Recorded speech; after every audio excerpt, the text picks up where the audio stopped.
Welcome to the Secret Agenda YouTube channel. The war between Ukraine and Russia continues to upset the balances in the world for 9 months. While the decision of the leader Vladimir Putin to attack on February 24 dragged Russia into a bottomless darkness, the heroic Ukrainians managed to show the world countries in the best way how the struggle for freedom would look like in this process. Zelensky's heroic army succeeded in defeating the invading troops on almost all fronts of Ukraine. From Kherson to Kharkiv, from Zaporizhia to Donetsk, Ukrainian heroes proved their superior combat skills with their dawn operations and sudden counterattacks. The last historic victory of the Kiev army in Kherson was actually one of the turning points of the war. The possibility of the Ukrainian army to change the course of the war was talked about a lot after this Kherson victory. Especially the recapture of Kherson by Ukrainian warriors increased speculation about Crimea. Retired U.S. Army Europe General Ben Hodges stated that the Ukrainian peninsula Crimea, which has been occupied by the Russians since 2014, could be retaken soon after the withdrawal of Russian forces from Kherson. According to Hodges, Ukrainian forces could use Western-supplied high-motion artillery rocket systems to seize Russian positions in occupied territory. The U.S. general underlined that the Kiev army can target Crimea with its legendary HIMARS long-range missiles. This shocking claim resonated with the world agenda. Responding to a post about Ukraine's use of Lockheed Martin multiple rocket launchers, Hodges predicted that HIMARS would soon launch from Kherson as Ukrainian forces control the city. The U.S. general said that the approaches to Crimea are within range. This will disrupt the LOCs of the Russians' defense as the left flank of the counteroffensive targets Mariupol and Melitopol by January. Then the decisive phase of the operation will begin, liberation of Crimea. The fact that the Ukraine is now technically able to hit Crimea with a weapon that creates problems for the Russians may also indicate that the move to withdraw troops from the region is not a strategic decision. After the televised announcement of the withdrawal of invading troops from the city of Kherson, analysts and Ukrainian officials considered the possibility that Russian forces were trying to give Ukraine a false sense of security. Upon their arrival in the city of Kherson, it became clear that the Russian soldiers had left behind landmines, although they were not important enough to make progress in this area very dangerous for the Ukrainian side. The decision to make the withdrawal public on television, departing from the Russian government's usual tactic describing the move of silently withdrawing troops from Kherson as a regrouping, may have been a double bluff designed to prevent Ukraine from advancing too quickly back into Kherson.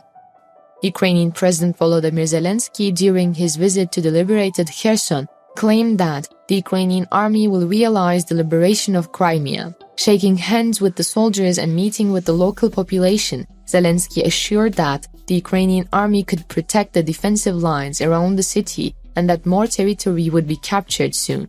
The Ukrainian leader said that, "You see our strong army, we're passing through our country step by step through this temporarily occupied lands." The president's words, presence, and promise to keep fighting and to reclaim all Ukrainian territory may indicate that Crimea is next on the list. But it may take some time for the Ukrainian heroes to strengthen their position in Kherson before moving on to the Crimea.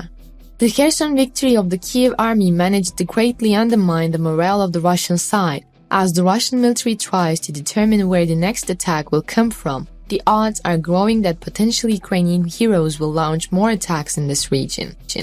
After Ukrainian forces liberated the western bank of the Dnieper River, and with the city of Kherson, the province's capital and largest city center captured by the Russians, leader Vladimir Putin began to fear losing the war. While the Ukrainians are consolidating their positions in the region, that will happen next is a matter of curiosity. The Ukrainian army will most likely decide to relocate its forces currently in the south to strengthen other counterattacks or initiate new actions. Ukrainian defensive positions around Bakhmut and Avdiivka can also be used as some much-needed reinforcements after resisting the Russian attacks for the past 4 months. It is unlikely that the Ukrainian army will immediately try to force the eastern bank of the Dnieper River in Kherson. Russia's withdrawal was relatively orderly, and the invading forces had time to prepare some defensive lines in the area. If the heroes of Ukraine had chased the Russians from Kherson, then it would be very logical to continue crossing the Dnipro River. The withdrawal from Kherson was costly to the Russian forces. For the past few weeks, the Russian army has been losing an average of 500 soldiers every day. This is an unsustainable casualty rate for an army looking to conduct offensive operations on 3 fronts without any large-scale reinforcements. The Russian Federation, on the other hand, is preparing to defend Crimea after Kherson is handed over to its original owners. After the Kherson disaster, Putin's army began restoring old trenches and digging new ones in the north of Crimea. Austin analyst Benjamin Pitte noted that Russia's action coincided with the announcement of Kherson's surrender to Ukraine. Pitte released satellite images showing the Zankoy checkpoint and new trenches near Armyansk between the Kherson region in northwest Crimea and Crimea. According to Pitte, Russian fortifications are also being restored in the Chongar checkpoint area, as evidenced by photographs taken between August and October of this year. The Russian construction of defensive fortifications near the village of Novotroitskoye on the Genichesk road, where the occupation administration of the region had previously moved, indicates an increased state of panic over a possible attack by the Ukrainians. That's what the analyst experts said about this situation. Other positions can be seen across the region. The Russians are building a fortress here. Taking such defensive measures after Sergei Surovikin, the commander of the Russian armed forces grouping in Ukraine, and Sergei Shoigu, the head of the Russian Ministry of Defense, announced that defeat of their army in Ukraine shows that there will be activity in this region. The long-term plan of action taken by the Kremlin administration for the advancement of the Ukrainian heroes concerned the training of Russian soldiers. The Kremlin announced that in September 2023, 30 years after the end of military training, all former Russian schools will resume service. The Soviet Union had a mandatory military program for schools that trained students in a variety of tasks, such as marksmanship, first aid, and how to defend themselves from a chemical or nuclear attack. The resumption of military training in these schools was considered an attempt to improve the quality of enlistment in the Russian army. The Russian Ministry of Defense announced that it supports the process by stating that at least 140 hours should be allocated to this education in an academic year. This training, supported by the Russian Ministry of Defense, aims to prepare students with military skills, possibly approaching the age of conscription, and to increase participation in mobilization and conscription trips.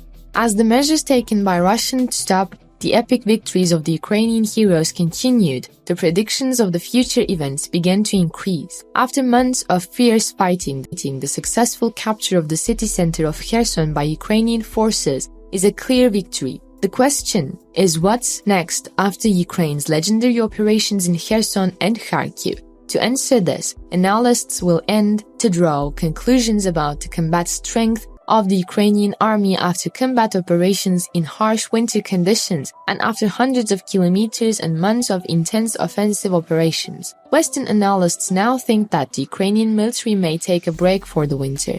But this conclusion does not stand the test of history and does not take into account its superiority in supply, which would allow the Ukrainian troops to fight in winter conditions.